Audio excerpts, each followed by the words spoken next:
Então, pronto, boa tarde a todos. Agora que estamos a gravar,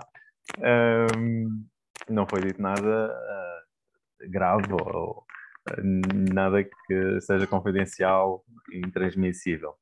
Mas então dizia eu que uma forma de nós traduzirmos, sintetizar o que é o compliance tem que ver com a conformidade legal, que acho que é uma terminologia muito próxima ou muito utilizada por auditores, e eu vou estar aqui um bocado num binómio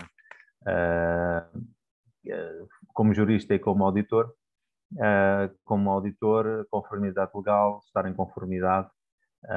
Como jurista, se calhar diria integridade e transparência organizacional, ou transparência e integridade organizacional.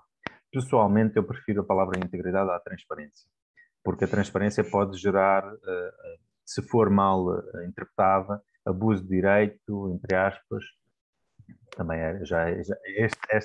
esta ideia que eu acabei de dizer já gera muita polémica, mas é um abuso de direito, devassa da privacidade das pessoas. Esta questão da transparência tem um QB. Enquanto que a integridade, na minha perspectiva, pressupõe que haja transparência, que a pessoa seja clara, que a pessoa tenha valores, que a pessoa saiba a sua forma, saiba estar, tenha uma conduta adequada às situações. Eu tive hoje um dia intenso, mas preparei aqui uns slides, mas vou estar um pouco em modo freestyle. Não tenho nenhum guião porque não tive condições para preparar nesse sentido, mas espero que a qualidade não se perca. Acho que temos aqui como itinerário, sobretudo porque estamos entre colegas, ninguém é mais sapiente que o outro, mas sim aqui eu sinto-me quase como uma pessoa apenas que vai à frente, que vai mostrando um itinerário, mas penso que é muito mais enriquecedor quando nós estivermos a falar ou a fazer debate sobre estas ideias que eu vou aqui lançar.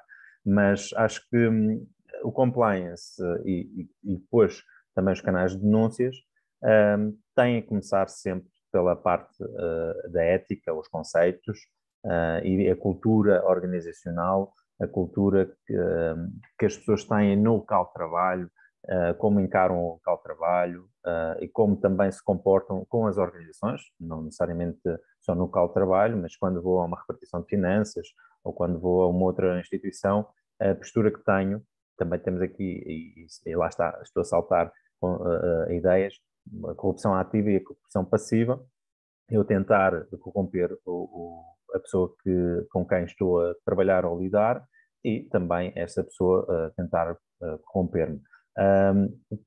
Necessariamente temos que falar da Estratégia Nacional Anticorrupção. A Estratégia Nacional Anticorrupção vem agregar um conjunto de ideias, depois que nós vamos chamar de componentes do compliance, esta estratégia serve de base para diplomas tais como o Decreto-Lei 109E, que vai estabelecer um mecanismo nacional de corrupção e vem também falar do Regime Geral da Prevenção da Corrupção e, por sua vez, também esta estratégia acabou por servir como rampa de lançamento para a Lei 93/2021, que transpõe a diretiva, vamos chamar de whistleblowers, que é 1937/2019, se não estou em erro. Mas dizia eu que este itinerário também irá abordar mais detalhadamente os instrumentos de prevenção, detecção e mitigação da corrupção e infrações conexas. Chamo aqui a atenção que estou a utilizar a palavra corrupção porque é o que está efetivamente na lei, mas também podíamos e devíamos falar a fraude. Também houve uma estratégia nacional, ou tentou-se fazer uma estratégia nacional sobre a fraude e, efetivamente, parece que está um pouco em desuso ou camuflada ou, pela palavra corrupção, mas são coisas distintas. Depois também, concretamente, foi a proteção dos denunciantes e a implementação dos canais de denúncias. Eu penso que é importante falarmos aqui dos conceitos base e temos a ética.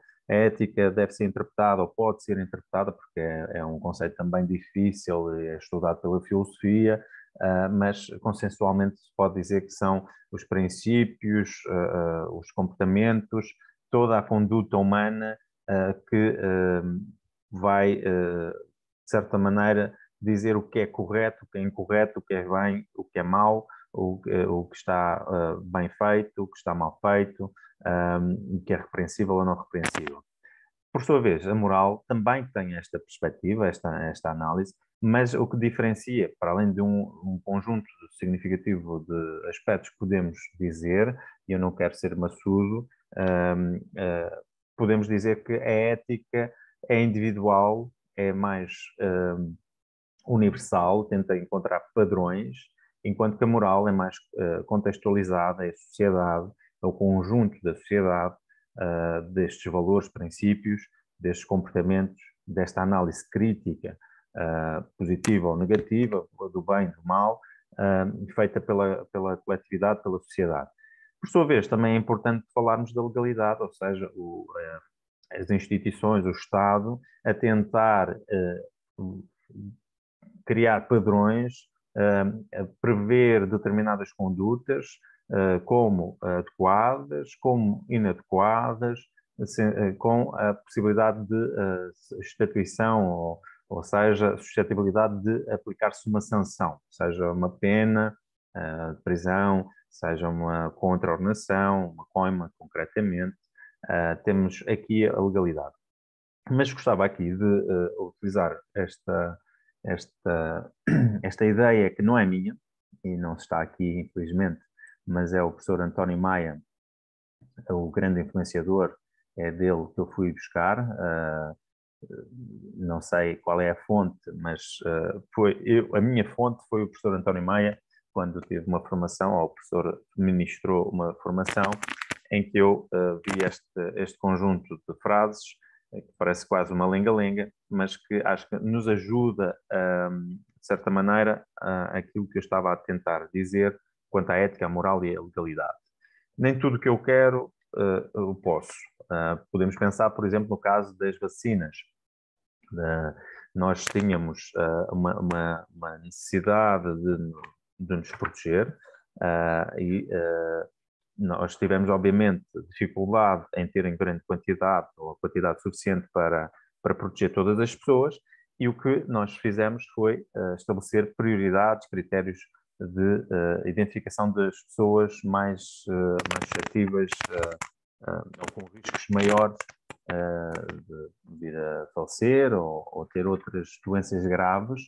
Então, nós estabelecemos contingentes ou patamares de vacinação. E mesmo que eu quisesse, eu não podia. E a sociedade entendeu que havia que estabelecer uma escala. Então, moralmente, as pessoas entendem que este é o critério mais adequado. Depois, nem tudo o que eu posso, eu devo. Havia a situação, ou começou a surgir a situação em que sobraram vacinas e eu não estava no contingente prioritário, mas eu queria, só que eu não devia. E aqui podemos novamente também estar na questão, ou ter aqui duas questões. Uma, por um lado, se era eticamente aceitável que as vacinas fossem desperdiçadas ou moralmente também, eticamente no sentido de eu individualmente não quero e aquela vacina vai ser desperdiçada. Moralmente, isto é uma avaliação pessoal, moralmente, então aquela vacina vai ser desperdiçada, não será que não devemos dar a quem está mais próximo, ainda que não pertença ao contingente? Então nós tivemos que nos reorganizar e começarmos a pensar em regras, e aqui novamente a ideia de é preciso uma intervenção mais musculada ou mais com autoridade, estabelecer a legalidade, as regras, e tivemos então esta intervenção. Por sua vez, depois, nem tudo o que eu devo, eu quero. Ou seja, chegou a minha vez de ser vacinado, eu não quero ser vacinado. Independentemente, para não gerar aqui mais polémica, mas independentemente de ser contra as vacinas, não acreditar nas vacinas, eu não quero ser vacinado. E aqui é óbvio que, considerando os resultados nacionais, que a maioria, a esmagadora maioria, vacinou-se, é difícil não acreditar que moralmente a sociedade portuguesa não entenda que quem não se vacina estava a agir incorretamente perante os demais porque não se vacinava. Um, as questões de corrupção, as questões dos canais de denúncias, sem dúvida, na minha perspectiva, têm que ver com estas dimensões. Quem tiver que lidar com os canais de denúncias vai ter que estar sempre nestas dimensões. Se eticamente é reprovável ou não, se, por exemplo, podemos pensar que o Vladimir Putin estabelece por decreto de lei, aprovado no Parlamento russo, corredores humanitários para os ucranianos. Mas esses corredores humanitários apenas dirigem para a Rússia ou para a Bielorrússia. Aqui, independentemente de quem poder achar que não, que a Rússia não invadiu a Ucrânia, acho que isso pronto, não vou estar aqui a tecer considerações sobre esse aspecto, mas acho que mesmo essas pessoas que entendam que não houve aqui uma invasão ou que a Rússia não é agressora, acho que é perceptível que, numa perspectiva moral, até essas pessoas podem achar, pronto, a Rússia até está a facilitar a saída, mas numa uma perspectiva ética, ou seja, o ucraniano poder decidir se vai para a Rússia ou se vai para outra cidade na Ucrânia, acho que temos aqui um exemplo em que temos a legalidade, que não quer dizer necessariamente que se está a agir ética ou moralmente correto, ou que está em sintonia. Por outro lado, também temos aqui outra perspectiva que é eticamente o indivíduo, a individualidade, poder escolher de acordo com os seus valores, de acordo com aquilo que entende que é correto para si, pode não estar assegurada porque não lhe é permitido outra opção que não ir para o lugar onde ele pode entender que está a ser agredido e que aquele é o país que está a agredir os seus conterrâneos. Por isso, estes conceitos podem estar, em certa medida, convergentes, mas também podem ter perspectivas e análises distintas. É inevitável que tenhamos que sempre pensar numa definição da corrupção. Eu tenho aqui exposto a definição de transparência e integridade. Acho que também devemos ter sempre em consideração que a sociedade civil vai falando, vai pensando. O conceito da corrupção também tem várias perspectivas, várias dinâmicas, pode ter várias classificações, corrupção pequena, grande, pode ter a perspectiva de sociólogos, criminólogos. Podemos falar aqui das questões das cifras negras, ou seja, o conjunto de situações que ocorrem e que não são reportadas, porque muitas vezes o conceito, ou o fenómeno da corrupção pode ser entendido até como desculpável, simpático, porque apesar de eu acreditar que o meu autarca, o presidente também é do meu município, ter uma postura para além do lobbying saudável, em que troca de influências, em que consegue obter determinados apoios, em que na sua campanha eleitoral ele oferece objetos com certo valor, mas se não me prejudica, se até mostra trabalho, se até a autarquia, se até o município está a desenvolver-se, eu não me sinto lesado. Pronto, então temos aqui o problema também da percepção que as pessoas têm sobre este fenómeno da corrupção. Ele, para além da dificuldade em tentarmos identificar um conceito, mas que, à partida, será consensual dizermos que a corrupção é nós utilizarmos os recursos destinados para um determinado fim, a partir e até para facilitarmos esta tentativa de definição para o interesse público, ele é desviado para o interesse pessoal, distinto daquilo a que foi pensado, distinto daquilo que foi publicitado e distinto daquilo que deveria ser de acordo com os padrões mais consensuais, mais alargados, mais deliberados também, se pensarmos em termos políticos, decididos e pensados, ou com essa expectativa, e afinal é usado para outro fim, pode ser obscuro, mas mesmo que não seja obscuro, mesmo que seja às claras, muitas pessoas podem entender que não prejudica, se não me prejudica diretamente, indiretamente até pode prejudicar, mas sinceramente não sinto, então não tenho nada a reportar. Temos este grande problema da corrupção. Por sua vez, compliance, estamos agora aqui a falar dos conceitos. Compliance pode ser um conjunto de regras, padrões, diretrizes, políticas, regulamentos que tentam encaminhar as pessoas, a organização, para o correto, para aquilo que é entendido a sua missão, a sua atribuição, os seus fins. Aqui podemos também desenvolver muitos aspectos, mas também é um conceito difícil. A doutrina vai escrevendo, a literatura vai escrevendo algumas ideias, alguma tentativa de definir, mas sempre muito em volta destas ideias, destes verbos, desde o verbo to comply, é muito utilizado sempre o vamos cumprir, vamos concretizar as regras, e andamos sempre aqui à volta disto. Mas o compliance, efetivamente, é difícil de definir, mas podemos dizer um conjunto de outras coisas que eu irei desenvolver um pouco mais a seguir. Mas agora, regressando a uma das formas de poder definir o que é a corrupção, temos aqui uma definição do Regime Geral da Prevenção da Corrupção, o artigo 3º, que refere que a corrupção e as infrações conexas podem ser definidas como crimes de corrupção, recebimento, oferta de indivíduos de vantagem, peculato, participação económica em negócio, construção, abuso de poder, prevaricação, tráfico de influência, branqueamento ou fraude na obtenção ou desvio de subsídio, subvenção ou crédito. Aqui tenho duas perspectivas.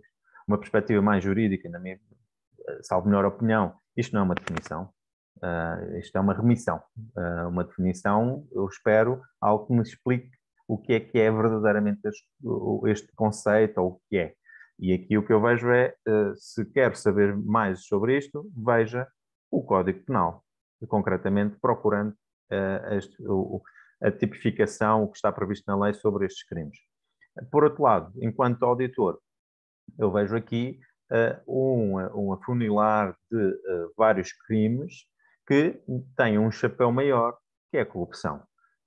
Talvez com esta definição assim, nós conseguimos agora ter estatisticamente alguns números, porque nós sabemos que é difícil que haja algum exemplo de alguma situação em que alguém foi julgado por corrupção. O que há é por peculato, oferta de indevidas vantagens, prevaricação, tráfico de influência. Talvez isto pode ajudar para a estatística. Agora começamos a ter dados sobre a corrupção. Eu percebo que o legislador tem que também ter uma linguagem que facilite, e com esta linguagem assim, ou com esta técnica jurídica, permite que outras pessoas que não são formadas em direito e que lidem com o direito penal e que manuseiem o Código Penal, possam também identificar, bem, esta situação, então, esta não é correta e enquadra-se na corrupção. Então, eu agora vou reportar. Eu acho que nós estamos a funilar tudo em torno do conceito da corrupção, mas sempre a procurar aqui um auxiliar, que é infrações conexas. O que é isto de infrações conexas? Infrações conexas pode ser muitas coisas. Pode ser, por exemplo, também um assédio moral, assédio sexual, ou assédio no local de trabalho, pode ser bullying. Há aqui um conjunto de situações que também podemos dizer que são infrações, porque muitas vezes o assédio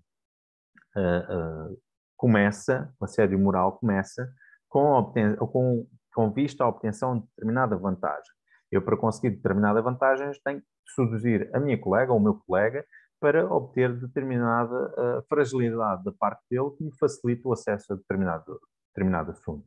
Eu fui apanhado, já sabem que eu estou a cometer corrupção ou a cometer alguma infração, eu vou seduzir esta pessoa e vou fazer aqui o assédio sexual ou moral sobre esta pessoa. Por isso, acho que o assédio no local de trabalho, o assédio moral, o assédio sexual estão também conexados com, como se diz até muito pelo Brasil, estão engajados com, com a corrupção.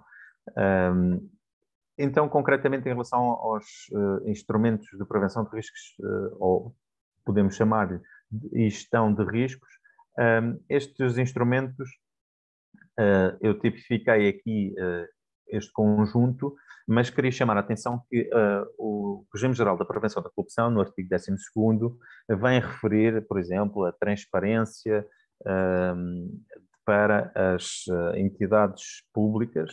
Eu vou dizer com mais rigor, só um momento, peço desculpa. Este artigo 12º tem como epígrafe transparência administrativa. Ele vem dizer, por exemplo, que as entidades públicas devem ter na internet e na intranet, ou seja, entre os próprios colegas também muitas vezes não se conhece, mas também para as pessoas de fora, na internet, a lei orgânica e os diplomas habilitantes. Ou seja, através da lei orgânica nós começamos a perceber quem é que tem a competência, quem faz este trabalho, e começa a ficar mais claro, mais transparente o que verdadeiramente cada um faz, e será estranho que, por exemplo, um motorista esteja no arquivo dos recursos humanos, e este arquivo até tem um código, porque se percebe que tem informação sensível, e como uma das medidas de controle interno, de segurança, até é codificado o acesso a este arquivo. Ora, se eu sei que aquela pessoa é motorista, porque é que ela está lá? Começamos a ter formas de clarificar o que é que cada um faz com a divulgação, seja de um organograma. Também é dito que se deve fazer guias descritivos dos procedimentos mais relevantes. Há um conjunto de outras situações que não estão aqui espelhadas nestes pontos que aqui apresento, e que podem estar incluídas. Por exemplo, o que eu estou aqui a mencionar pode estar num manual de procedimentos a explicar a lei orgânica, o que é que permite, qual é a base legal, a lei habilitante para determinada competência da nossa organização, e também, ao contrário, podemos perceber quais são as competências ou quais são as coisas que não podemos fazer ou que não temos competência para fazer. Se não temos competência, porque é que aconteceu determinado aspecto? Porque é que nós temos agora, se calhar, um procedimento concursal em que os montantes são extremamente elevados e não cumpriram as regras de contratação pública, por exemplo. Mas eu penso que estes instrumentos, houve aqui uma evolução. Eu estou a falar de uma forma muito sucinta e tentar não exceder muito o tempo, mas eu acho que houve uma evolução. Primeiro falávamos em cartas de ética, depois começamos a falar que não bastava apenas ter os princípios éticos, os códigos de ética, no fundo, devem ter os princípios, a essência do comportamento, mas depois precisávamos explicar um pouco mais, então começamos a pensar nos códigos de conduta. E gostava de chamar a atenção que em 2017 o legislador fez uma alteração à Lei Geral de Trabalho em Funções Públicas e outra ao Código de Trabalho, no sentido de ser aplicado ou de ser implementado um código de prevenção de conduta sobre o assédio no local de trabalho. Por isso, quando nós temos situações, até recentemente muito falada no meio universitário, de que os canais de denúncias estão a funcionar, não necessariamente estas denúncias têm que ver com isso, têm que ver com a implementação, a concretização deste tal Código de Prevenção da Conduta com vista à prevenção do assédio. Por isso, temos que ter em conta que os códigos de conduta também devem englobar esta obrigação legal, concretamente, do combate ao assédio.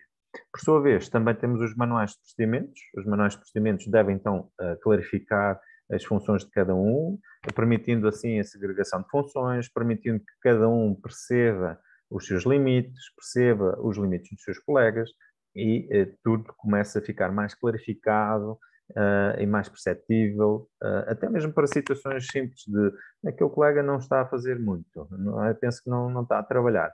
Se nós tivermos os manuais de procedimentos, percebemos quais são as suas tarefas e que se calhar não tem necessariamente que estar a fazer tudo que nós pensávamos que poderia fazer. Por sua vez, também as normas de controle interno. As normas de controle interno começaram muito a ser pensadas, trabalhadas para questões financeiras, mas rapidamente também se percebeu que deveriam englobar outros aspectos procedimentais, tais como a contratação pública, ou arquivo, ter outras componentes que não apenas financeiras. Aqui há alguma dificuldade e uma crítica que é muito apontada aos instrumentos, e concretamente estes 4 que já mencionei, que é a distinção de uns para os outros. Muitas vezes utiliza-se código de ética e de conduta, mas como já tentei dar a minha perspectiva, ética são princípios e são aspectos mais genéricos. Conduta já é desenvolvimento do comportamento que se deve ter para a concretização desses princípios éticos. Por sua vez, a conduta não é necessariamente ou não tem que ver com os procedimentos. Os procedimentos é mais as nossas tarefas, a nossa atividade.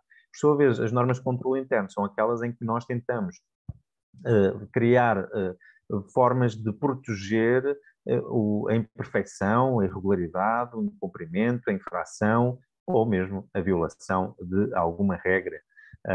E eu fui adjetivando no sentido de se perceber que esta questão da corrupção não é exclusiva. Estes instrumentos e os canais de denúncias não têm que ser exclusivos para a corrupção. Pode e devemos aproveitar estes instrumentos para outras questões que nos vão ajudar a reforçar a imagem da nossa instituição, reforçar a identidade, as pessoas sabendo quais são as suas tarefas, se houver um bom manual de procedimentos, elas podem se sentir mais integradas, identificarem-se mais com o seu trabalho e assim também é outra coisa que se pode falar do compliance comportamental, serem mais felizes. Por sua vez, os planos de prevenção de riscos e infrações conexas, na minha perspectiva, é o instrumento que agrega todos os outros, no sentido em que nós temos a identificação, ou tentamos identificar quais são as situações que podem haver riscos de corrupção, de infrações, de irregularidades, de incumprimento, ou, como um auditor, de inconformidades. E tentamos então identificar também o grau desta probabilidade, o grau de gravidade, e depois definimos a sua dimensão a este risco. Mas também vamos identificar quais são as situações em que podem, o que é que podemos fazer para mitigar estes riscos, estas irregularidades, estas infrações. E então, nesse sentido, nós podemos aqui identificar ou dizer que, se calhar, para esta situação ainda falta rever o manual de procedimentos. Nesta situação, se tivermos uma norma de controle interno em que agregue, por exemplo, o setor da contratação pública, se calhar também podemos mitigar. Por isso, os planos de prevenção de riscos e infrações conexas acabam por falar de todos os outros e podem englobar todos os outros. Por sua vez, o Código de Ética é aquele que é o chavão, será quase como a constituição dos instrumentos de prevenção de riscos e de gestão de infrações. Por sua vez, os canais de denúncias diferenciam-se um pouco dos outros, no sentido em que os canais de denúncias muitas vezes, ou praticamente, serão sempre reativos. Já existe uma situação, há uma projeção, ou prevê-se que haja, há uma grande suspeita, mas essa suspeita tem que ser real, não pode ser uma questão meramente esotérica, se assim se possa chamar, quase como, e com muitas aspas, o que pode acontecer com os códigos de ética. Nesse sentido, há aqui uma ligeira diferenciação dos canais de comunicação de irregularidades. Eu estou a dizer comunicação de irregularidades porque foi assim que surgiu estes canais, com esta terminologia, mas depois passou a chamar-se canais de denúncias. Mas isso também já irei falar. No fundo, eu penso que estamos sempre em torno aqui da deontologia profissional. Patrick, agora não queria abusar da minha prerrogativa de moderador, mas isto, no fundo, já temos alguma experiência com as tertúlias e, portanto, já quando falámos do compliance, no fundo foi um bocado assim, quer dizer, chegámos à conclusão que o tema era muito mais vasto e não cabia, de facto, nestas questões, o que não tem mal nenhum. Eu acho que foi feita aqui uma excelente introdução e eu deixava o desafio agora aqui é uma entrada a pé juntos, não é? Para continuarmos, isto é, no fundo, o slide, a tua apresentação ficaria aqui, excelente, a introdução, e depois começaríamos então na próxima semana. E assim falávamos um bocadinho entre nós, não é? Sobre essa perspectiva introdutiva que o Patrick fez de forma brilhante e que correspondem, de facto, né, à forma como esta questão foi colocada. Porque isto, obviamente, que suscitou muitos anticorpos, não é? Nós vivemos em ditadura há relativamente pouco tempo, portanto, continuamos imbuídos nesta perspectiva do bufo, não é? Do tipo que está a espiar o vizinho. Ora, não é nada disso, não é? Portanto, o que se pretende justamente é evoluir para uma cultura organizacional muito mais aberta, muito mais participada, em que todos os membros da organização ou da empresa são estimulados, não é? A uma participação crítica dos aspectos que porventura... E depois o canal, quer dizer, é de facto o último recurso, não é? Que idealmente não deveria existir, não é? Portanto, é como os hospitais, não é? O ideal é que tivessem todas as moscas, não é? Mas pronto, infelizmente sabemos que assim não é, e portanto é um pouco esta a perspectiva. E eu agora desafiava aqui a assistência a dizer de sua justiça, a colocar questões e a participar então nesta tertúlia, que não pode ser um monólogo nem um diálogo.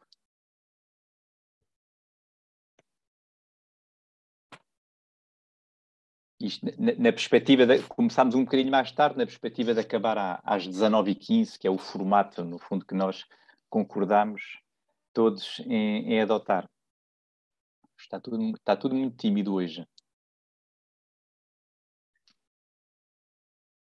Pronto, eu gostava então de só Força. dizer que o que eu queria concluir, e acabei mesmo por falar, é que tudo está em torno da deontologia profissional, na minha perspectiva. Se nós realmente pensarmos que cada uma destas componentes que chamamos de cumprimento normativo ou de compliance, no fundo, são aqueles padrões e aquelas regras que falávamos em deontologia profissional. Quando se inscreve para uma ordem dos advogados, para outras ordens também, quando se tem uma disciplina sobre deontologia, no fundo nós estamos a falar aqui de princípios éticos, do comportamento, da urbanidade. A administração pública tem também previsto direitos e deveres, e o regime disciplinar também vai falar destas questões. Por isso, é óbvio que o compliance pode e deve ser visto como uma tentativa, um reforço de integridade. Mas isto, no fundo, não é nada de novo. À exceção dos canais de denúncias, que agora devem ser entendidos de uma forma mais uniforme para todos os setores, mas também nós já tínhamos várias regras de prevenção e de proteção das pessoas. Ninguém deve ser despedido, está previsto na Constituição. Despedido sem justa causa, está previsto na Constituição. Todos temos o direito a saber, estarmos informados, informarmos os demais, e também está previsto na Constituição, e nesse sentido eu acho que temos aqui os dois pilares dos canais de denúncias. Evitar as represálias. Obviamente eu estou a falar daqui de uma represália mais, vá lá, aceitável, que é o despedimento, ainda que não seja aceitável porque é sem justa causa. Obviamente que se houver outro tipo de represálias em que constituam a prática de um crime, também já tínhamos direito penal para proteger, por exemplo, a perseguição, a injúria, a difamação. E por outro lado também temos outro pilar que tem que ver com o direito de Deus informar os demais, ser informado, ninguém deve ser sancionado por isso. Por isso, claro, uma pessoa que denuncia já tinha estes pilares, mas obviamente que há uma necessidade de clarificar, de fortalecer procedimentos e garantias, e daí o sentido dos canais de denúncias e termos a proteção dos denunciantes. Exatamente, porque isso tem escalas muito diferentes, não é?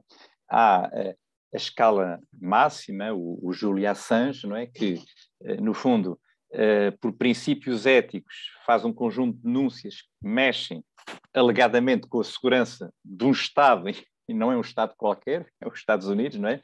E, portanto, aqui há aqui, não é apenas... E depois há outros, numa escala diferente, mas ainda assim grande, não é? Onde não é só uma questão do despedimento, isto é, quando há determinadas fugas de informação que colidem com o segredo bancário, que foi até há bem pouco tempo um dos pilares institucionais da Suíça, e portanto não é só o despedimento, é rigorosamente a prisão, porque objetivamente a pessoa em causa violou uma lei. Agora, a questão que se trata é se o imperativo moral se sobrepõe ao cumprimento de uma lei. E, portanto, aqui há que pesar esta violação, que tem peso, naturalmente, e que, no fundo, faz estremecer todo um edifício, não é, que contava com esta prerrogativa, mas também com os inúmeros benefícios sociais, e há muita literatura que cifra, inclusivamente, em milhões que foram recuperados, mas não é só os milhões, tratava-se objetivamente de situações onde dinheiro de origem muito duvidosa estavam e estão, no fundo, ali coberto do segredo bancário. E, portanto, para vencer isto, é de facto... e depois, outra coisa que é um bocadinho assustador da parte de quem se vê obrigado a legislar uma coisa dessas, é que, olhando para trás, nós verificamos que os grandes avanços no capítulo do combate ao branqueamento de capitais, à fraude fiscal, etc., devem-se a essas situações. Pessoas que, no fundo, o único crime que cometem, portanto, não é como o mafioso arrependido. Quer dizer, essas pessoas não cometeram crime nenhum, a não ser aqueles que decorriam, enfim, de cláusulas contratuais que os obrigava a manter o sigilo em relação ao conjunto de informações. Portanto, a violação apenas diz respeito a esta questão específica. E, portanto, a verdade é que olhamos para os sucessivos que continuam a acontecer, atenção, é bom que se diga, não é? Portanto, todos esses escândalos fiscais que, enfim, regularmente preenchem a atualidade mediática, diz os Panama Papers, etc., resultam de fugas de informação de pessoas que encontraram em determinadas estruturas na internet formas de despejar um conjunto de informações sob anonimato, com a garantia absoluta da preservação do seu anonimato, e foi através disso que nós sabemos um conjunto de coisas e que esperamos nós, e eu tenho essa percepção, que as coisas, apesar de tudo, estão a evoluir, não na velocidade em que nós desejaríamos, mas estão a evoluir bem no sentido de minorar, enfim, um conjunto de situações que eram absolutamente vergonhosas, não é? E, portanto, é um pouco este panorama. Dito isto, são 19h15,